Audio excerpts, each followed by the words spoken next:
I really apologize for this. We tested this earlier and it was working fine. Okay, great. So I got this email a couple of weeks ago, and it starts out, "Hi, Emilee, we haven't seen you in a while." And I'm thinking, well, that's my name, but I don't have a 2013 Chevy, and I've actually never heard of Kaufman Tire before. So this is an example of a misdirected email message, which we are defining as a legitimate email message. It's not spam, but it didn't reach the intended recipient. It was sent to somebody else, basically me instead. So who actually cares about misdirected email? Well, this is a problem basically for all of the stakeholders involved. So it's a problem for the sender whose message doesn't reach the person it's intended to go to. It's a problem for the intended recipient who actually maybe doesn't even know that the mail that they were supposed to get went to somebody else. And it's a problem for the unintended recipient who then maybe has access to sensitive personal information that they shouldn't have had in the first place. And so what you see on the slide here is a misdirected email message that I received where someone had taken a photograph of their Social Security card and probably intended to send it to someone that they knew, but send it to me instead. So when we did a lit review about this, we found some papers that were aimed at senders of misdirected email, trying to help them make sure that they typed in the correct email address. We didn't really find anything about misdirected email from the perspective of the people who receive it. So that was basically the motivation for doing this study. So we did a mixed method research project where we started out by doing some semi-structured interviews of people that we recruited who had experienced misdirected email, or at least told us that they had. Then we followed that up with a larger survey because we wanted to find out a little bit more about how prevalent misdirected email was. Obviously, since we sampled for people who'd experienced it, we sort of oversampled for recipients. We also wanted to ask people about how they chose their usernames and things like that based on things that we were hearing from people in the interviews. And then we also analyzed a single user corpus of misdirected email, basically mine. My Gmail address is my first name at gmail.com, and so I've been receiving misdirected email for a very long time, and so we did an analysis of this to get kind of a single case study perspective on the problem. So let me show you a few examples of misdirected email, and I just want to let you know that the images on these slides are from my corpus of email. We did not ask people to share the misdirected emails they'd received with us to basically protect their privacy and the privacy of the senders and intended recipients of the messages. So this is a common example. This participant said, so I get a lot of photos of other people's children. Somebody sent me photos of cars going down the highway. So getting photos that seem like they were intended for somebody else. Our interview participants basically talked about recognizing when something was misdirected by the feeling like when they looked at it, it was kind of out of context. They didn't know the people that were sending it to them. And they also said that maybe they seemed a little bit spammy, but they weren't trying to sell me anything. So that's how they also knew it was not misdirected email. So here's another example. I'm just going to read this quote to you. It says, "They kept emailing to invite me to family dinners and stuff. And so I would reply and say, this is the wrong email address. I'm sure you would have a great time at Thanksgiving dinner, but you're emailing the wrong person." And so this particular participant told us a story about how repeatedly they were getting messages from the same family about their family events, and they didn't know any of these people. So here's another example of a common type of misdirected email. This is a hotel reservation for somebody else. Participant 3 actually had an experience where someone else's hotel booking account had gotten associated with their email address, so they were getting hotel reservations for another person. And they talked about how distressing this was because they could just go in and change that reservation for that person and no one would actually know. So this is an example of misdirected email that contains very sensitive personal information that could potentially affect the life of the intended recipient. And then, of course, we had another category of misdirected email, which was basically workplace related. So people talked about their work systems having directories that auto-completed addresses and getting wrong emails this way. So the example on this is presumably a student who sent me their timesheet. I don't know who they are, and I can't really pay them. But this probably was an autocomplete issue with the email system at Michigan State. So how common is misdirected email anyway? Well, 64% of our interview participants had received a misdirected email, and 8 of those 14 people had received a lot of it. In my email corpus, basically, for 2017, the fewest number I received per week was 5, and the largest number I received per week was 33. And just since I've been here at this conference, I've received 11 misdirected emails. And 43% of our survey respondents actually said that they had received at least one misdirected email. So this was actually a lot higher than we were expecting. We were not expecting that many people. And now I'm going to turn it over to my co-author, Anjali, and she's going to talk more about misdirected email. Okay, thank you, Emilee. So now that we actually know what misdirected email looks like, we wanted to take a couple of moments to sort of review the different approaches that our participants had in terms of dealing with these emails. So this could obviously vary a lot based on the content of the email as well as the individual personality type of the person who receives that email. So we tried to organize this in terms of like a spectrum of amount of effort that had to go into dealing with it. Okay, so on the low effort end of the spectrum, we have just ignoring or deleting the message. Just in general, any activity that would make it go away quickly and easily. So here we have one of our participants' rationale for taking this approach. And he said, I think the core of my attitude is if I act like the message disappeared into the nothingness, it requires no action on my part, but I also think it is effectively what actually has happened. So this type of response was really common among all of our participants, and that was especially the case when participants viewed the email as sort of inconsequential or unimportant. I also want to mention that it says no effort up there, but it still is a little bit of effort because they do have to see the message and then click on it, read through the entire thing to determine whether or not it's valid or not. One step up from that is replying directly to the sender. So here we have an example where somebody received a reminder email for a deposition, for someone else's deposition. And so he decided that seems like that's something that someone needs to know. And so because of that, he decided to reply to the sender, explaining the situation, and then the sender thanked him for doing so. So we've still marked this as low effort because it only requires, hitting one extra button, typing out a couple extra words, and it's all within the same email system. The key difference here is that it's high consequence for any of the people involved in the interaction. So in this case, the intended recipient and perhaps the sender as well. And the thing to notice here is that people who decided to reply to the sender usually exhibited some kind of sympathy towards the unintended recipient. So then on the high effort end of the spectrum, we have actions that are taken often outside of the email system directly. So here we have a quote from a participant that says, I do look them up on Facebook or LinkedIn just to see where they are, and if it's important, I will get in touch with them. If it's not, more often than not, it's just ephemeral crap that I don't need, so usually I just delete it. But if it is something that's like life-changing, then he'd go through the extra effort of having to look them up outside of the email system. And so this is the same kind of thing where they feel a sense of sympathy towards the sender, so they decide to go through this extra action. And then the very last kind of level of effort is described here. So here we have an email, again, from Emilee's collection of misdirected email. And this is just an example of a bill that somebody sent, that she was sent from Sprint. And one of our participants had a very similar example of this, where they were sent an AT&T bill meant for somebody else. And because our participant had AT&T, she was basically really concerned that she might be held liable for this. So regarding that situation, she said, and I do have AT&T, so it was just very stupid, but I had to escalate it and talk to them for hours to make sure I got my email address removed from that account.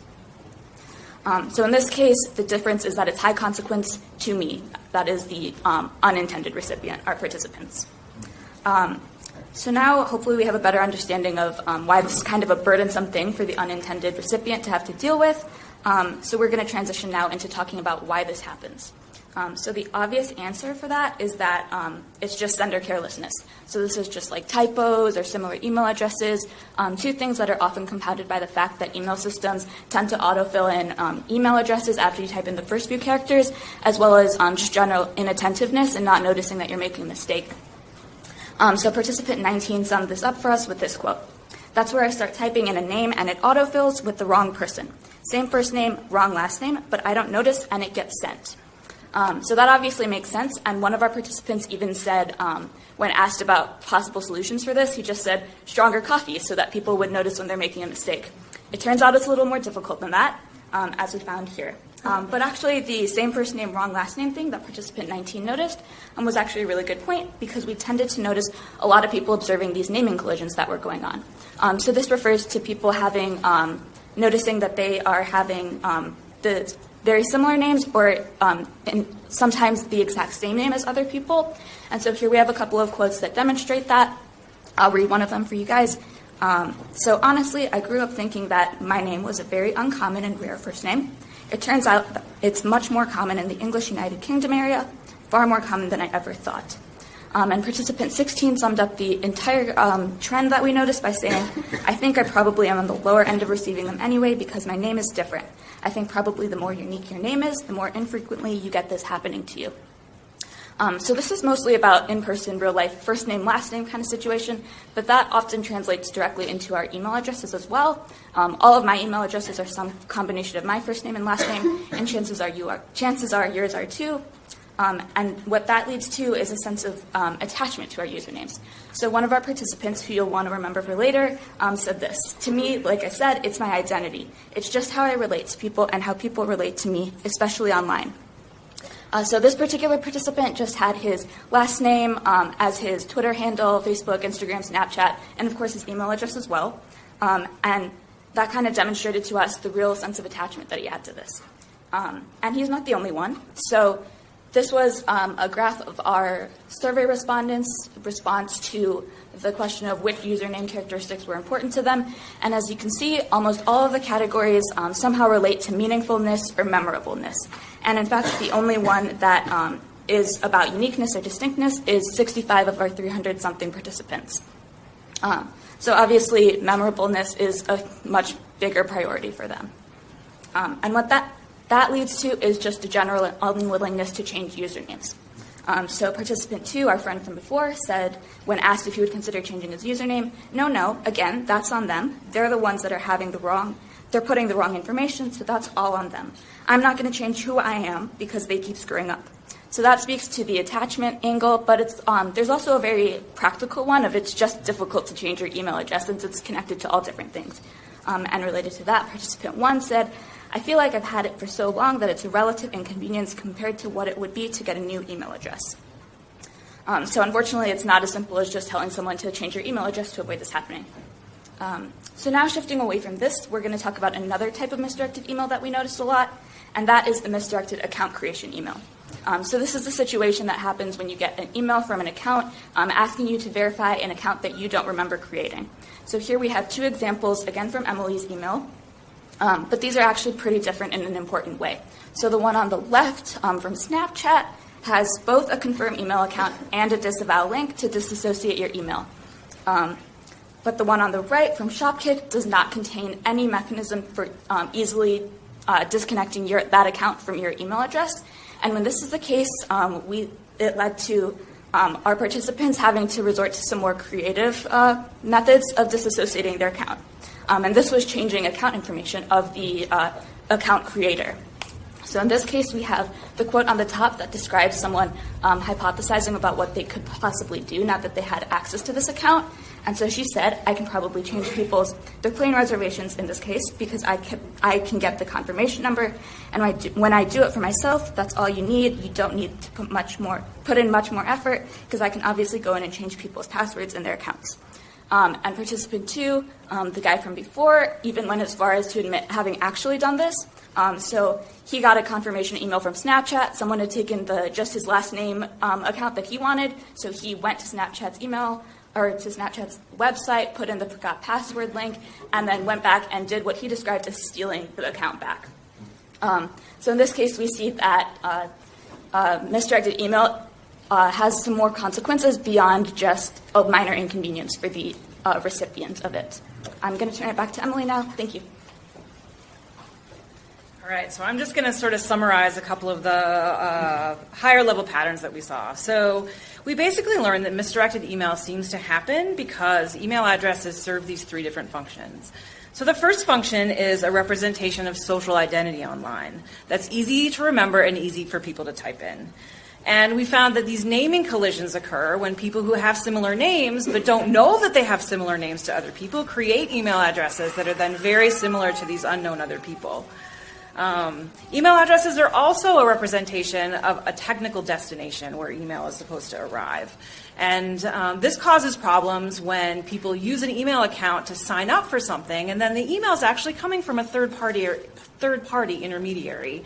And so you can't actually, as the unintended recipient, get back to the original sender or the original person that wanted to create the account. And then the third sort of function of email is as a representation of what we're calling technological identity. And this happens when an email address is used as something you have, as an authentication factor. And basically this only works because of the assumption that there's a one-to-one mapping between people and email addresses. But we found that conceptually isn't necessarily always true. So basically, to sum up the main point of our talk, misdirected email is basically this problem that arises at the intersection of these three different functions. And if you think about it, Gmail has effectively become like an email system for the world. And so this is a problem that kind of only manifests at scale. And while some people may never have experienced it, some other people actually experience it quite a lot. Thank you.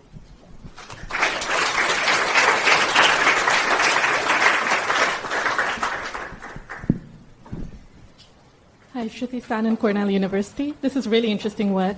I was wondering whether any of your unintended recipients said anything about concern for their own privacy if they were to intervene to talk to the people who had sent them these things, and whether they had any concerns about really being sure that these were actually unintended things that had been sent to them, or were actually scam emails from someone who was actually pretending to be Uber and saying, click this link to if this isn't actually you, and then that actually phishes your account. Yeah. We did not have anybody that I can recall that talked about thinking that maybe it was a scam, although that was a concern just in general about email. Mm-hmm. As far as your first question, so we definitely had a couple of women in our sample who had been inadvertently signed up for dating sites, and that was very, very concerning for them, that they were getting approached by people. But was there a third part? I'm sorry. I guess that's yeah. Most of it. Yeah. Thanks. Mm-hmm. Hi, Emilee. Nice work. Samir Patel from Indiana University. So you showed this commercial, one example of commercial email with the AT&T, right? Mm-hmm. The person trying to get their email off. I was wondering if you heard anything about those kinds of attempts where then the other party receiving it was either confused or in denial. So, and I can tell you this happens to me because I get more than 10 to 15 misdirected emails a day. And when I reply saying, I am not your customer, the reply back from customer services, what do you mean you're not our customer? Of course you're our customer. And so maybe also one of the implications here is, first of all, input verification. Mm-hmm. But secondly, train your customer service people to recognize that just because somebody's email comes from an address doesn't necessarily mean that they are authenticated in that way. Yeah, we definitely saw that in our data. Customer service people are not equipped to understand that maybe someone put in the wrong email. Why would you put in the wrong email address? I mean, it's crazy. But it also happened in the context of interpersonal mails too, right? So someone would reply to a mail and they would be like, no, this is the right email address. Why is it getting to the wrong person? There was a disconnect there as well. We have time for one more question. Any more questions? All right, Dan Cosley, Cornell. So do you guys make any sort of design recommendations? Like you'd imagine separating the authentication and the identification. You can imagine other things, but I don't hear what you have to say. Yeah, so I mean, obviously there are ways we could help senders not make mistakes. Also, trying to encourage service providers to not use email as a really solid authentication factor, although it seems so obvious. I don't understand why it's not already more prevalent than it is. Disavow links are actually pretty rare in sign-up messages. So I think there's further work necessary to understand why why isn't that in there. But then we also kind of observed situations where it almost seemed like people were giving out someone else's email address on purpose. Like, I don't want to get the spam, so I'm going to make up a plausible sounding email address. I really want to talk to those people. So if any of you have any ideas about how I can find the senders of these mails in these situations, 4chan? All right. Yeah. So that spam avoidance strategy, I'm not really sure how to solve that. Email is a really old protocol, and it's hard to add stuff to it. So on a technical level, I think it would be really hard to do that. Thank you. Let's give another round of applause to Emilee and Anjali.